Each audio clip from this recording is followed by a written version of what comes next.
prêtes, elles entrent sur la pelouse. L'histoire peut s'écrire d'un côté ou de l'autre. Le plafond de verre que représentent les demi-finales pour le Paris FC qu'on veut évidemment crever ce soir, et le Havre qui espère forcer la barrière pour une première finale inédite. Une chose est certaine, on va passer une superbe soirée. C'est un rendez-vous à part qui commence entre le Havre AC et le Paris Football Club. L'opportunité immense d'un côté comme de l'autre de marquer l'histoire et de s'inviter en finale de cette magnifique Coupe de France féminine. Toujours en quête de sa première véritable situation, on a eu la frappe très excentrée de Clara Matteo.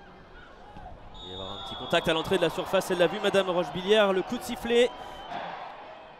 Et ce sera bien Gréboval, ce sera directement dans le mur et le ballon qui va être prolongé finalement. Et Kessia Bussy qui va lancer le Paris FC, elle a été oubliée au premier poteau, Kessia Bussy, et voilà le score qui bouge déjà dès la 13e minute. C'est difficile de prendre en défaut cette défense parisienne si bien huilée, qui prend vraiment très peu de buts et qui peut aussi en marquer. Clara Matteo qui va se présenter face à Laetitia Philippe, et même si elle a eu contre favorable derrière, elle n'aura pas finalement gain de cause, mais il s'en est fallu de peu.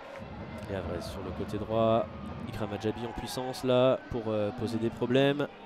Alou Bogart, le ballon qui va être récupéré assez haut pour les joueuses du Havre. Et attention, elle est lobée déjà Davis et Zoé Stievnar qui ne va pas pouvoir enchaîner.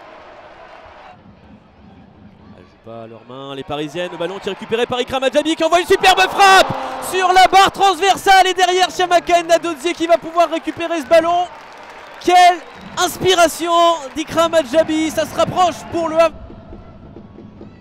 C'est mérité pour ces joueuses du Havre.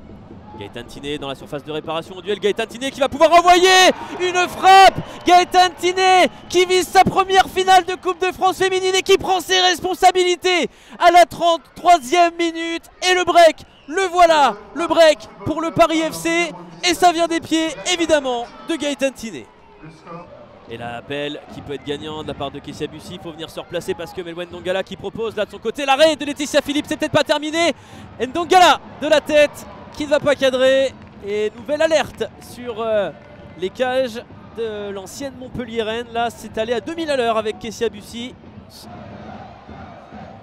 jeu d'aller chercher le relais sur Eden Le Guilly. La joueuse prêtée par le Paris Saint-Germain qui rêverait de retrouver sa sœur Jade. Clara Matteo qui pourrait mettre fin à ce rêve justement avec une frappe que Laetitia Philippe va stopper. C'est aussi qui va faire barrage. On va arriver au bout de ce temps additionnel et c'est la pause sur ce score de 2-0 en faveur de Kessia Bussy, de Gaëtan Tiné et de leurs partenaires. Attention à cette passe. Ouais, justement les petites erreurs qui se cumulent, qui permettent à chaque fois aux Havraises d'attaquer. Et Loricans, on connaît sa frappe à Loricans, ça sera un petit peu trop axé et directement dans les camps de Chiamaka Nnadozie. Mais elles ont des situations, les Havraises. Gaëtan Tiné dans la minute, la frappe de Gaëtan Tiné, c'est toujours menaçant lorsqu'elle arme de son pied droit. Comme je ne suis pas spécialiste des règlements, je ne peux pas vous en dire plus. Et le jeu est reparti, ça pourrait profiter au Havre avec Chancel Faifa dans la surface. Il y a peut-être un contact. On rappelle qu'il y a la VAR, c'est la panique. Et le Havre qui va peut-être marquer le but du 2-1 finalement. Ça sort hors des limites. Elle a trouvé la touche vers Melinda Mendy pour Chancel Faifa. Chancel Faifa qui va essayer de prolonger, mais à nouveau l'infranchissable Chiamaka Nnadozie. Gaëtan Tiné pour envoyer un centre. Gaëtan Tiné qui va choisir l'option Fiona Liek. Ça va arriver dans la surface de réparation. Le 3-0 qui se dessine et finalement qui va se refuser à Maëlle Garbino. Christy Gavori qui est venu se positionner c'est offensif. Sur l'attaque, donc très du coup, c'est très offensif. Et ça c'est très dangereux parce que Chancel Faifa qui profite d'une erreur. Madeline Roth qui est l'un des porte-bonheur du Havre dans cette meilleure phase, et Madeline Roth qui rentre, et comme à Guingamp, Madeline Roth qui va marquer sur son premier ballon. Elle avait lancé le regain de forme du Havre en championnat et c'est peut-être elle, l'ancienne Dijonnaise, qui va lancer la révolte. Et si le Havre le faisait, qu'ils auront compris leur importance, à moins que Gaëtan Tiné ne mette fin au débat. Mais non, cette fois c'est Laetitia Philippe qui remporte le duel. Quel arrêt d'importance et quel match on est en train de vivre. Ouverture vers vers Chancel Faifa qui a un petit peu d'avance. Chancel Faifa qui va protéger sa position. Et Melinda Mendy qui va arriver. Quel sauvetage!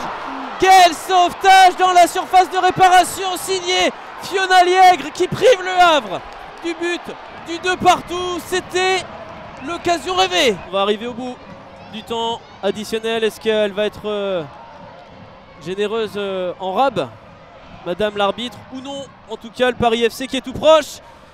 Tellement proche qu'elles y sont. Ça y est, le Paris FC retrouve la finale de la Coupe de France féminine 20 ans après le sacre de Sandrine Soubeyran en tant que joueuse. L'entraîneur qui va tenter d'amener un second titre, mais que ce fut dur face à une équipe du Havre qui aura été extrêmement courageuse jusqu'au bout.